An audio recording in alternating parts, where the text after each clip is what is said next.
નમસ્કાર મિત્રો, ચાલો હવે આપણે આગળ અભ્યાસ કરશું વાયુમય કલાની પ્રથમ ક્રમની પ્રક્રિયા માટે આપણે સંકલિત વેગ સમીકરણ કેવું હોય છે, કઈ રીતના લખાય છે, બરાબર, તેમાં થતો ફેરફાર આપણે જોઈએ.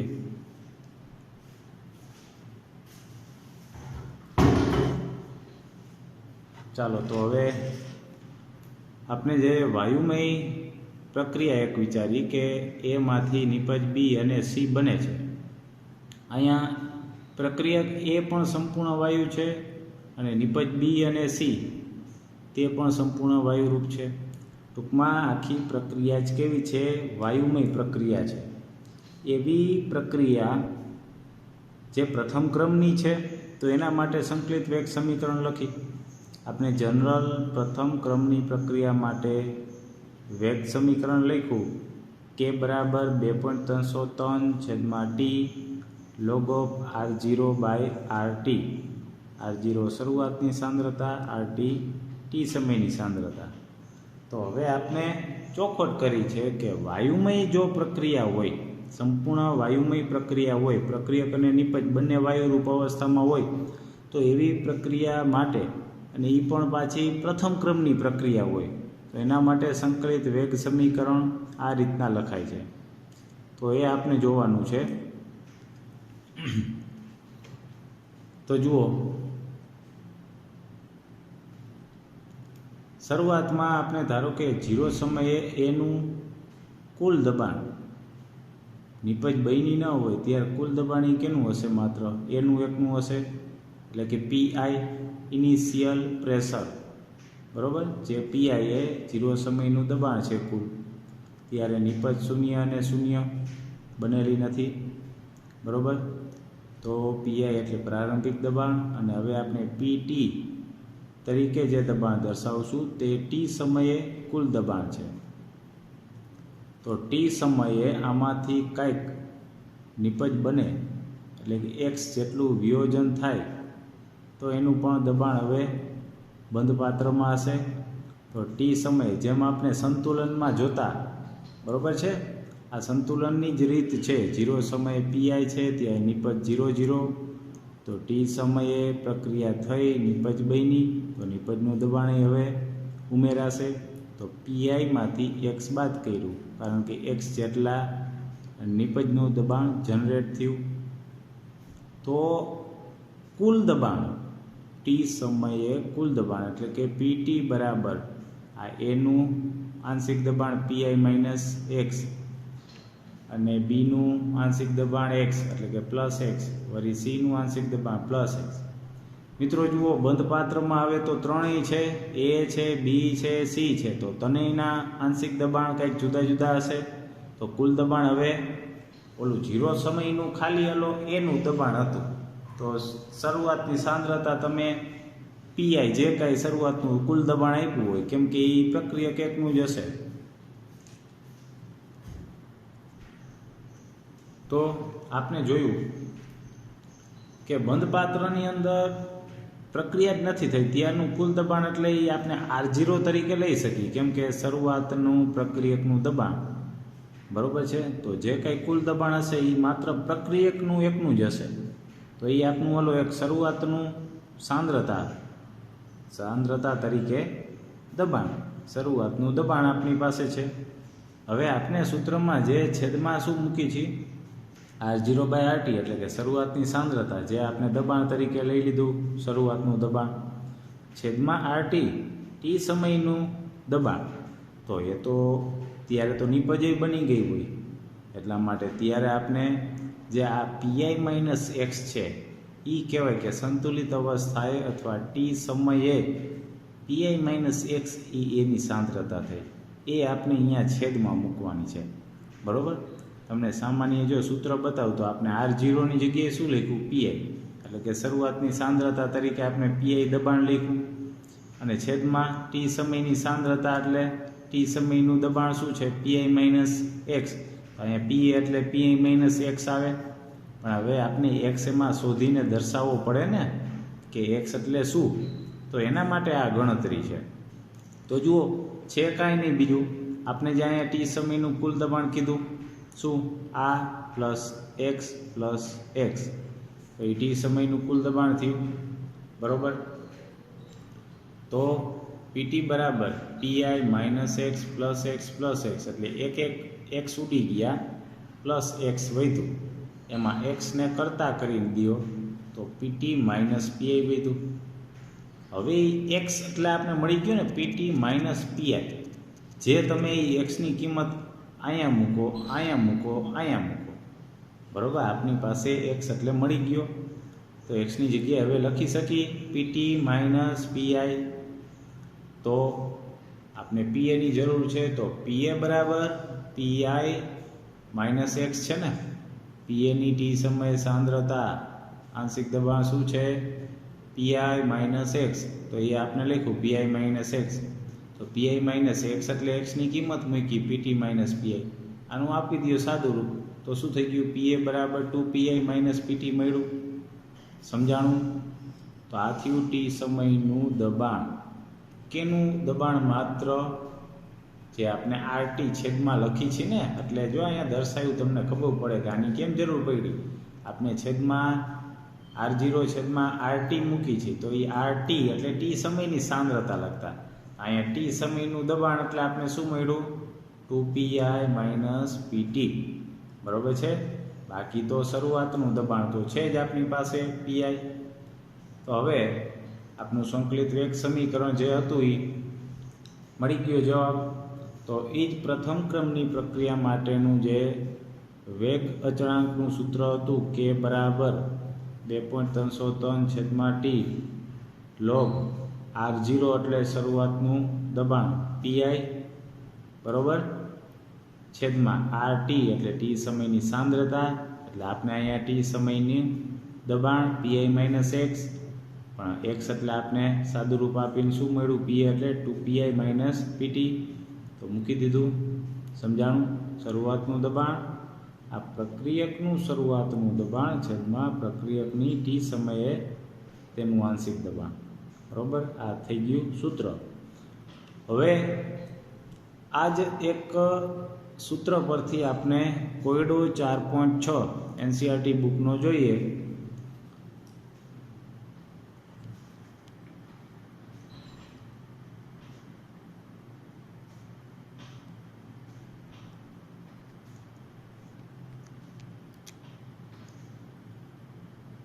તો જુઓ,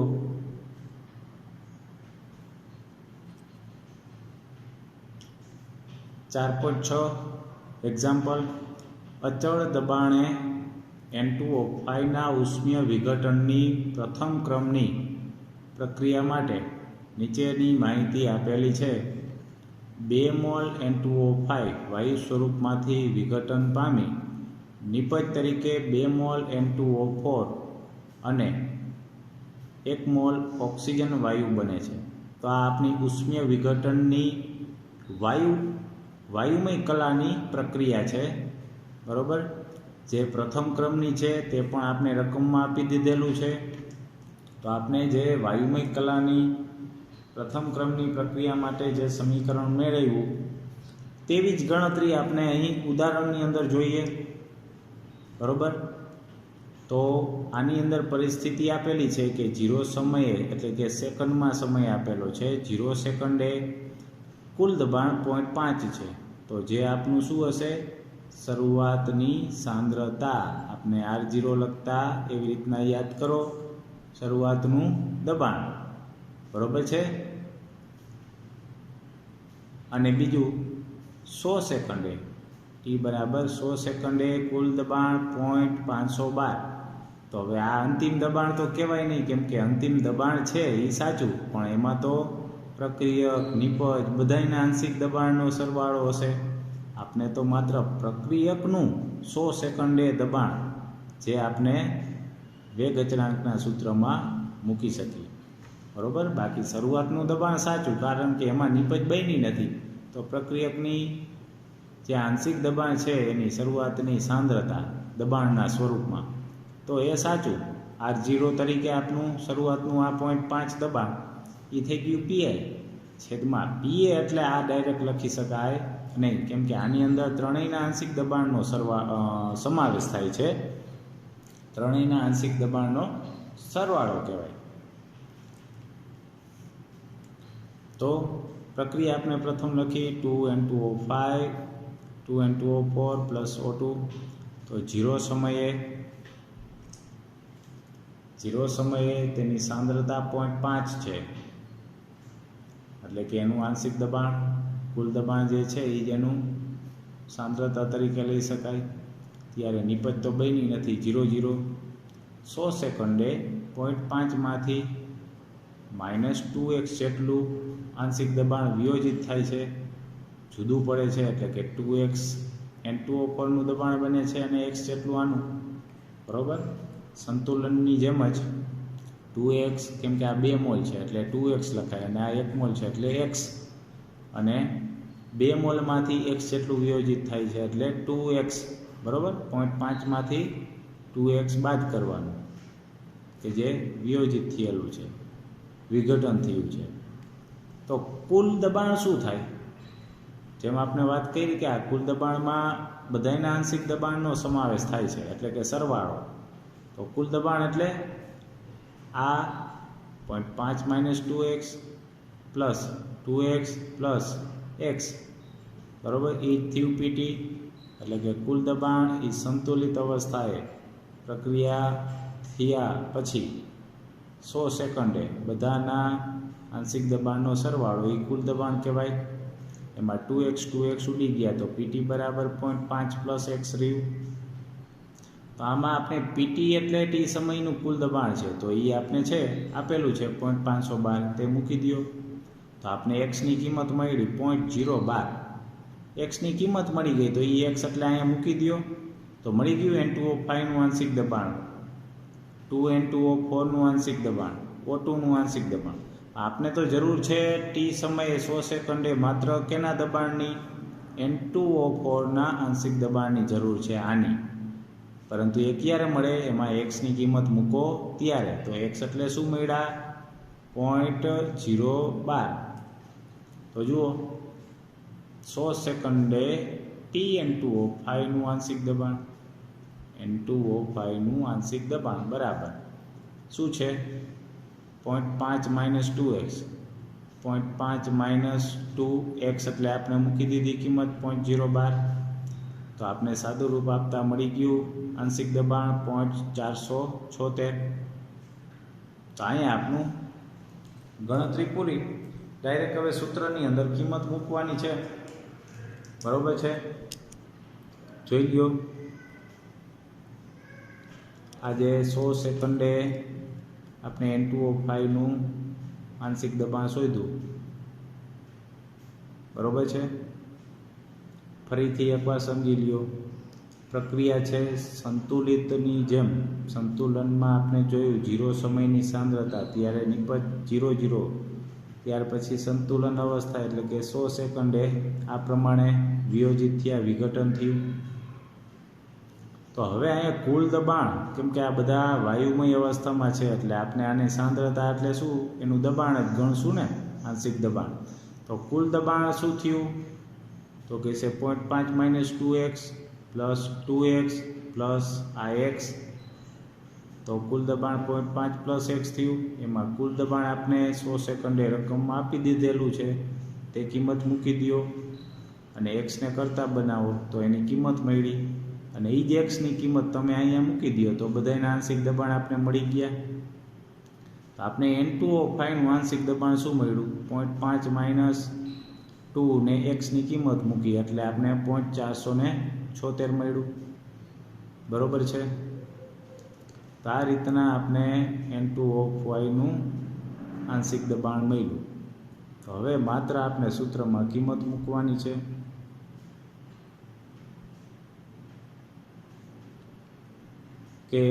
કે બરાબર 2.303/T લોગો PI/PT. શરૂઆતનું N2O5નું દબાણ છેદમાં T સમયનું N2O5નું દબાણ. બરાબર છે. તો કે બરાબર 2.303 છેદમાં ટી, સમય તો આપ્યો જ છે 100 સેકન્ડ. લોગો પીઆઈ N2O5નું શરૂઆતનું દબાણ 0.5 છેદમાં ટી સમયનું N2O5નું દબાણ કેટલું જે આપણે મળ્યું તે 0.476. તો આ રીતના ગણતરી કરતાં આપણે કે મળશે 4.98 × 10⁻⁴ પ્રતિ સેકન્ડ. બરાબર છે મિત્રો? તો અહીંયા આપણું ઉદાહરણ 4.6 પૂર્ણ થાય છે. ત્યાર પછી આપણે જોવું છે 4.8 ઉદાહરણ. દર્શાવો કે પ્રથમ ક્રમની પ્રક્રિયા 99.9% પૂર્ણ થવા માટે જરૂરી સમય એ અર્ધાયુષ્ય સમય T1 આપના 10 ગણો છે. સમજાણી રકમ આપણે શું જોવું છે કે પ્રથમ ક્રમની પ્રક્રિયા છે. હવે એમાં પ્રક્રિયકનું પ્રમાણ ધારો કે 100% છે. શરૂઆતમાં તો 100 હશે, બરાબર છે? તો એ 100માંથી 99.9% સાંદ્રતા વપરાઈ જાય એટલે કે પ્રક્રિયા પૂર્ણ થઈ જાય. તો એના માટે લાગતો સમય જે છે 99.9% પૂર્ણ થવા માટે જરૂરી સમય એ એના અર્ધાયુષ્ય સમયના મૂલ્ય કરતાં 10 ગણો વધારે છે. આવું આપણે સાબિત કરવાનું છે. બરાબર છે? તો જુઓ, અહીં આપણે શું પહેલાં કરશું કે કે બરાબર 2.303 પ્રથમ ક્રમની પ્રક્રિયા માટેનું વેગ અચળાંકનું સૂત્ર લખશું, log R0/RT. હવે અહીં R0 શરૂઆતની સાંદ્રતા શું આપણે કીધી? 100%. બરાબર? કેમ કે આપણે ટકામાં રકમ આપ્યું છે એટલા માટે જુઓ R0 છે એ ધારો કે 100% છે. બરાબર?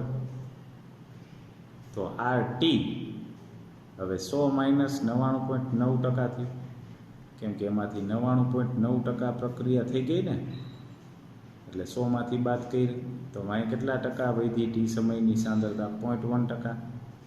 બરાબર? આ 0.1% છે. તમે એને ટકા કાઢી નાખવા હોય તો શું કરવું પડે? 100 વડે ભાંગવા પડે. તો એનો ભાગ મેળવો 10⁻³ એવી જ રીતના શરૂઆતની 100% આપણે લખેલી હતી એને એ ટકાવારી કાઢી નાખો તો ભાંગ્યા 100 કરો તો 1 થયું. બરાબર? એટલે કે આપણે કંઈ સાંદ્રતા જે લોગના સૂત્રમાં કંઈ ટકાવારીમાં તો લખાય નહીં. બરાબર છે? ટકા કાઢી નાખી એટલે 1 વધે તો એ 1 શરૂઆતની સાંદ્રતા થઈ. અને જે આરટી સમયની સાંદ્રતા 0.1% હતી, આપણે એને ટકા કાઢી નાખો તો 10⁻³ તો એ 10⁻³ લખાય. તો 10⁻³ અંશમાં આવે તો 10⁻³ અને એનો લોગ કાઢો તો 3 વધે. 3 × 2.303 કરો. બરાબર? તો 6.909. ટીને ઓલી બાજુ જવા દીધું એટલે છેદમાં કે આવી જાય. હવે આ ટી અને હવે આવી જ રીતના એનો T1 આ બંનેને શું કરવાનું છે? સરખાવવાનું છે. સરખાવો એટલે આપમેળે તમને શું મળશે? તો કહેશે આના કેનું મૂલ્ય જરૂરી સમય જે છે, બરાબર? કે તો બંનેમાં સમાન જ છે ને કે તો એ કે ઉપરથી સૂત્રને કરતા બનાવીને તમે બંનેને સરખાવો તો આપમેળે તમને T1 છે એના કરતાં જે 99.9% પ્રક્રિયા પૂર્ણ થવાનો સમય ટી છે એ 10 ગણો મળી જશે. બરાબર? તો આ 4.8 ઉદાહરણ છે એ આપણે આવી રીતના ટકાને લક્ષીને પણ સૂત્ર પરથી કિંમત મૂકીને સાબિત કરી શકાય, અથવા જે NCERT ટેક્સ્ટબુકમાં આપેલું છે એ પ્રમાણે પણ સાચું પડે. તમને જે અનુકૂળ આવે તે રીતે. તો આ ગણતરી તમે જાતે કરો. બરાબર? માત્ર બંનેના કેને સરખાવો એટલે આપમેળે T1 આપના 10 ગણો તમને જવાબ મળી જશે. ચાલો, થેન્ક યુ.